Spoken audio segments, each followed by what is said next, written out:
Hello, everyone. You're welcome to the Women Lighthouse podcast. This is a community for purpose driven women who desire to live their dreams and aspirations. Our mission is to inspire you to live your dreams one day at a time while serving as a beacon of hope and guidance. We will be addressing various issues related to womanhood. Join me as we explore our journey of life together. I am your host, Women Hamilton.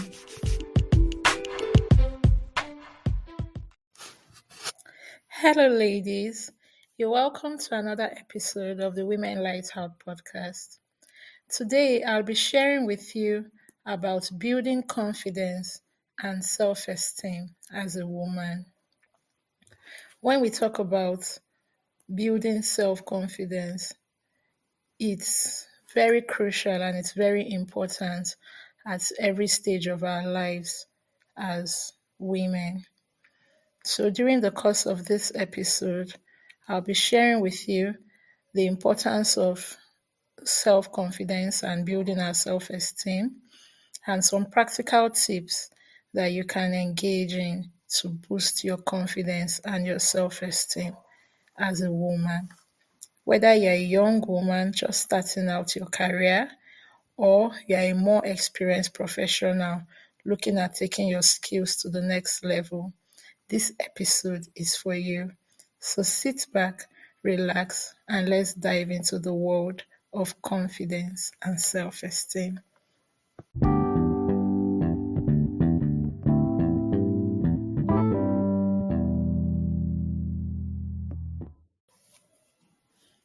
You're welcome back. Confidence and self-esteem are crucial qualities that women need to cultivate to be able to succeed in various aspects of life.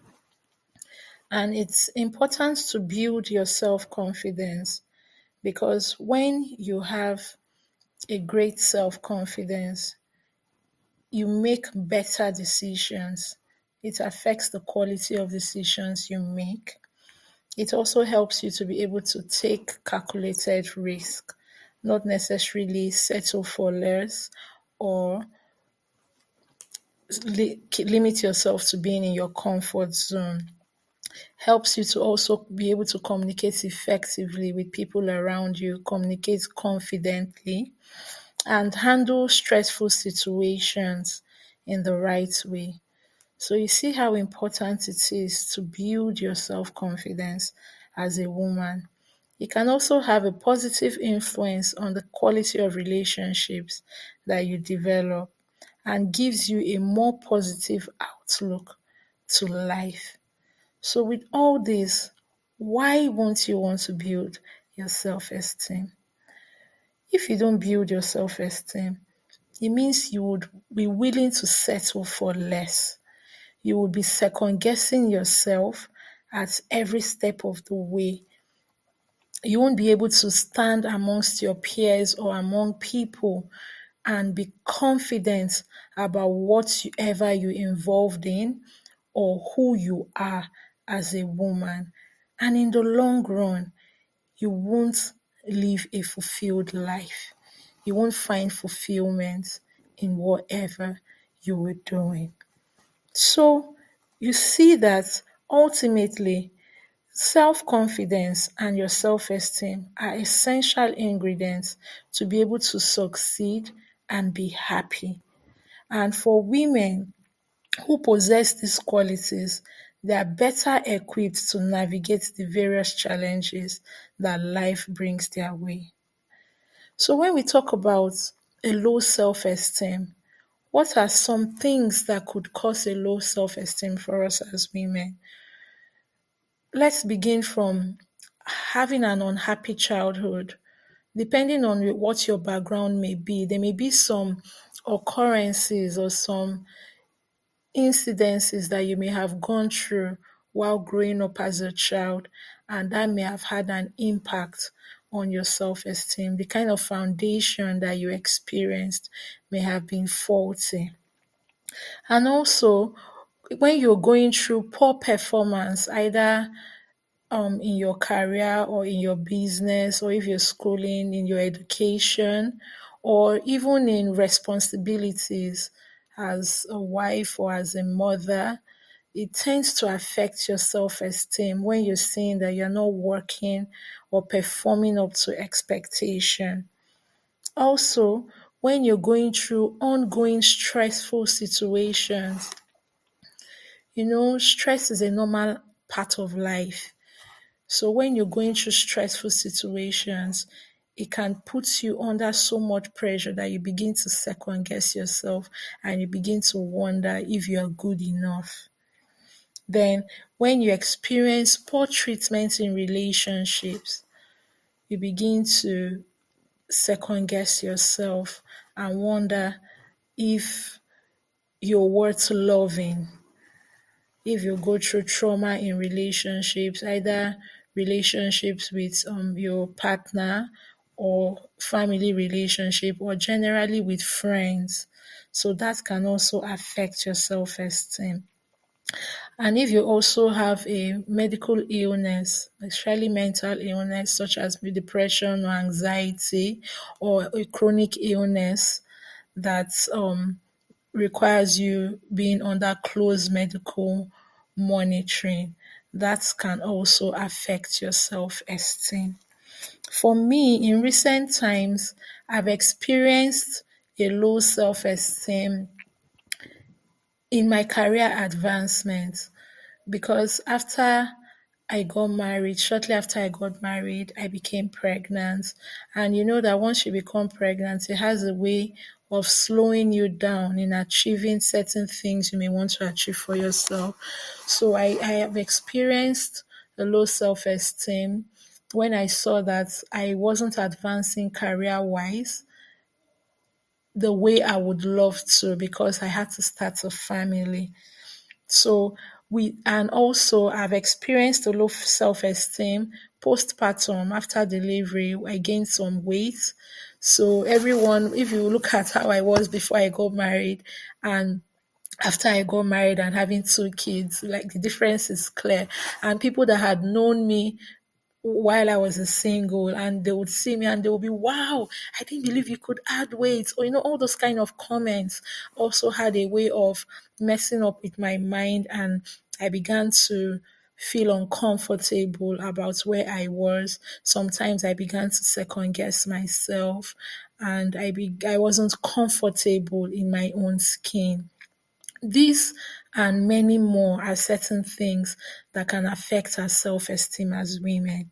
So we see why it is important for us to build self esteem and also self confidence as women. So, with this, I want to share with you 5 practical techniques that have helped me through my journey of building my self esteem as a woman. First, I've learned to practice self care. Taking care of myself physically, emotionally, spiritually, and mentally. It's very crucial for us as women to take care of ourselves. Most times we get carried away with taking care of every other thing other than ourselves. I've had my own fair share of that experience.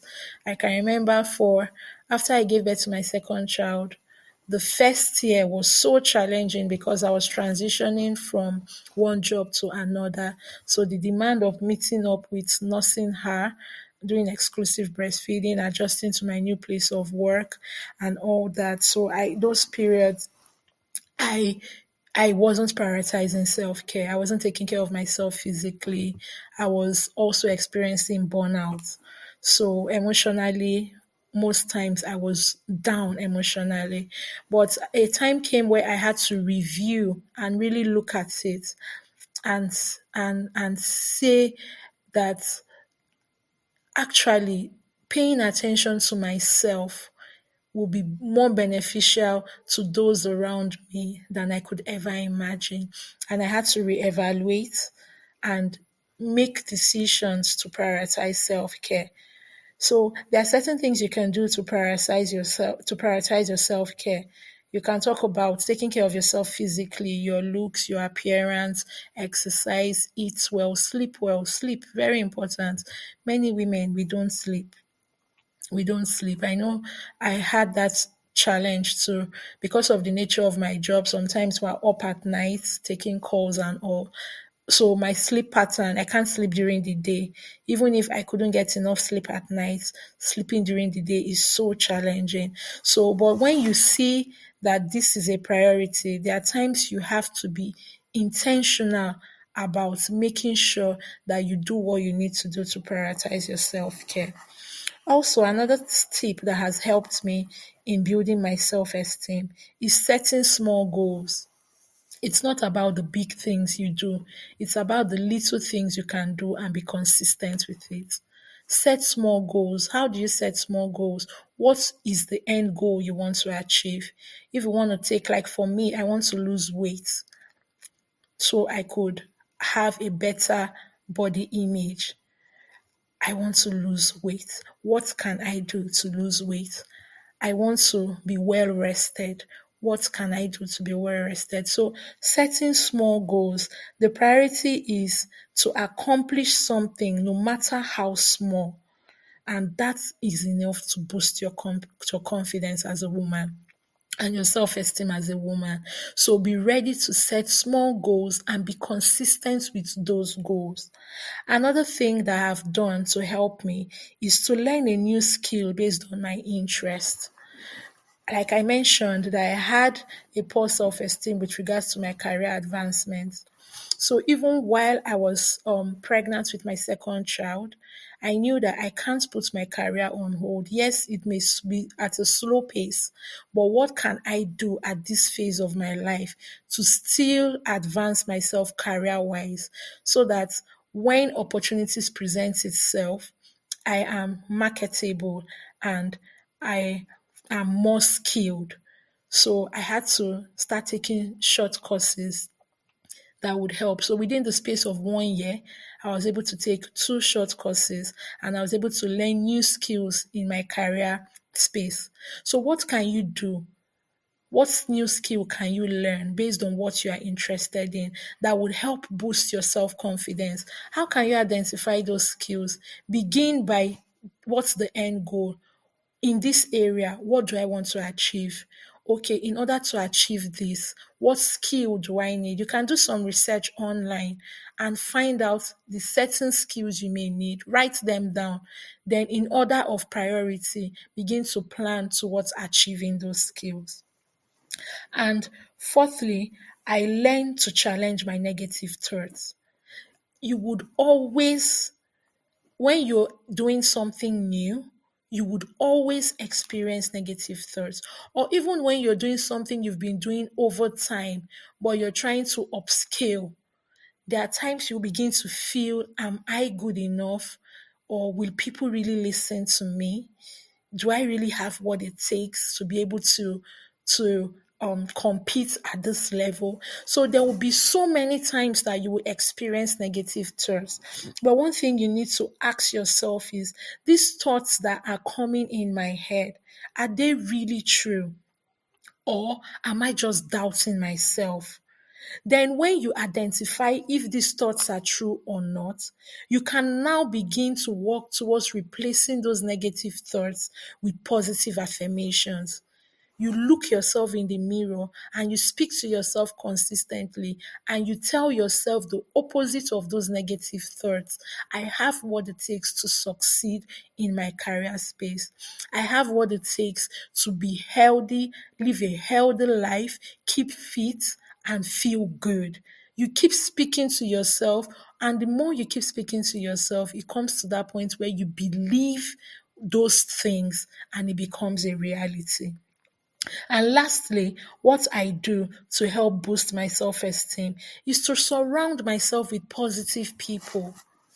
If I want to advance, I'm using myself as an example now. If I want to advance in my career space, I surround myself with people that are already succeeding in the capacity I want to succeed in, or surround myself with peers that would challenge me to strive towards achieving what I want to achieve, not people that would begin to demean me or make me second guess myself. And now, not just physical people, but also your social media space, because now we are in a tech world.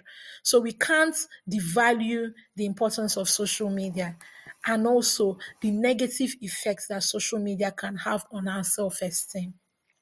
One thing you need to understand is you have the choice of who to follow on social media. So ensure that even on the social media space, you are surrounding yourself with positive people that would strive to push you towards your aspirations, and not people that you would now begin to compare yourself with and make you feel like you are not worth it. So it's very important to surround yourself with positive people, because being around negative people will bring you down and erode your self confidence.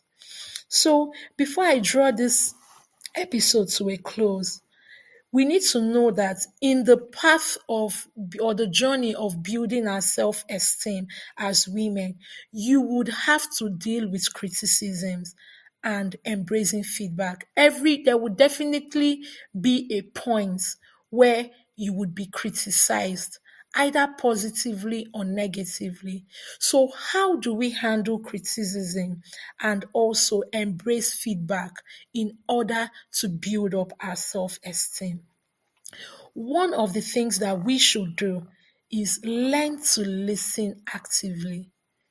Don't be quick to be judgmental when a feedback, either positive or negative, is given to you, even unsolicited advice or solicited advice. First, listen and understand the person's perspective.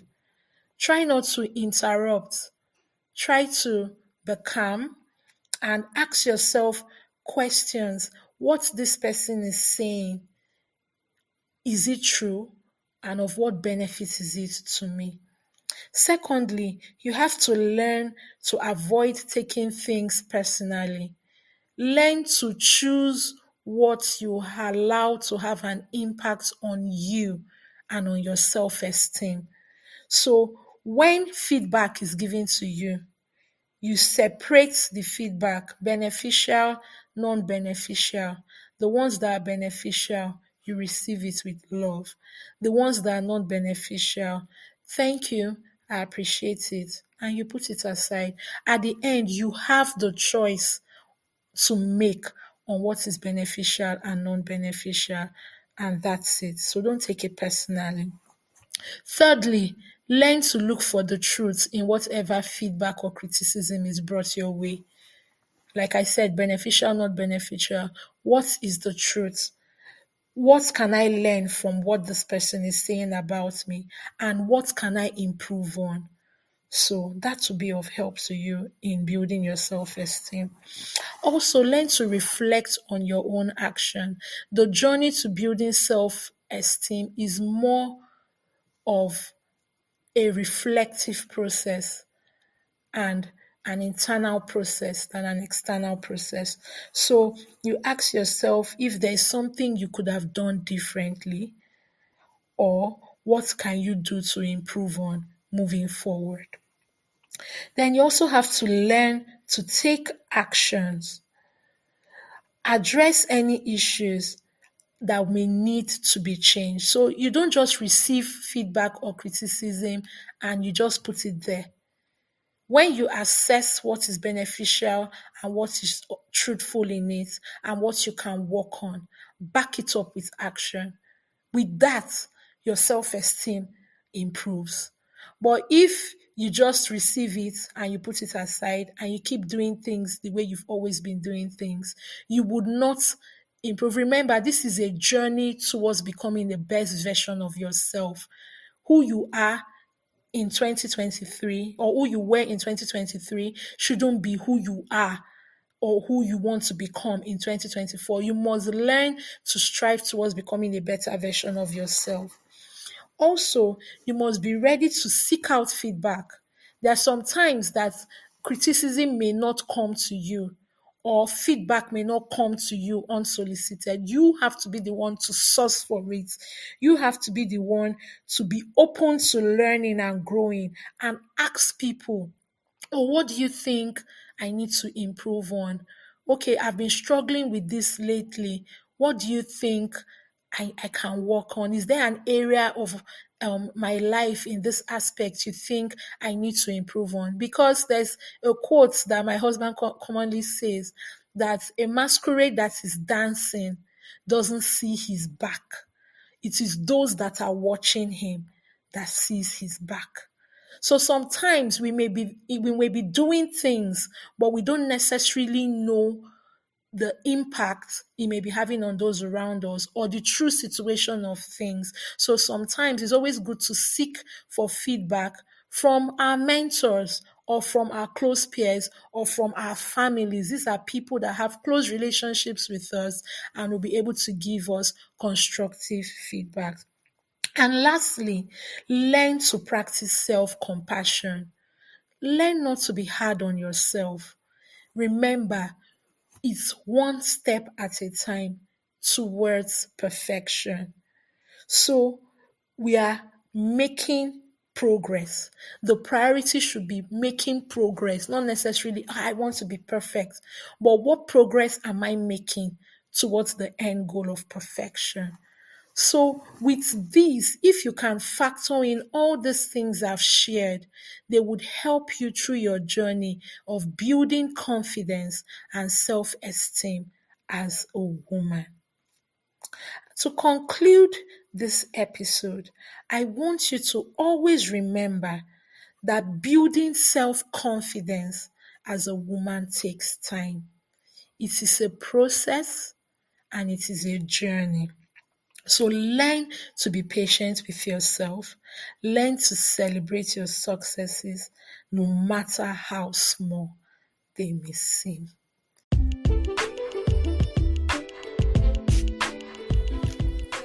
Thank you for listening to today's episode of the Women Lighthouse podcast. I hope you were inspired to keep taking steps towards living out your dreams. If you enjoyed this episode, we encourage you to share it with other women and leave us a review on our social media platform, which is in the description box. Also, feel free to subscribe to our channel to get notified of new episodes. Till I come your way on our next episode, keep living, keep dreaming. Bye for now.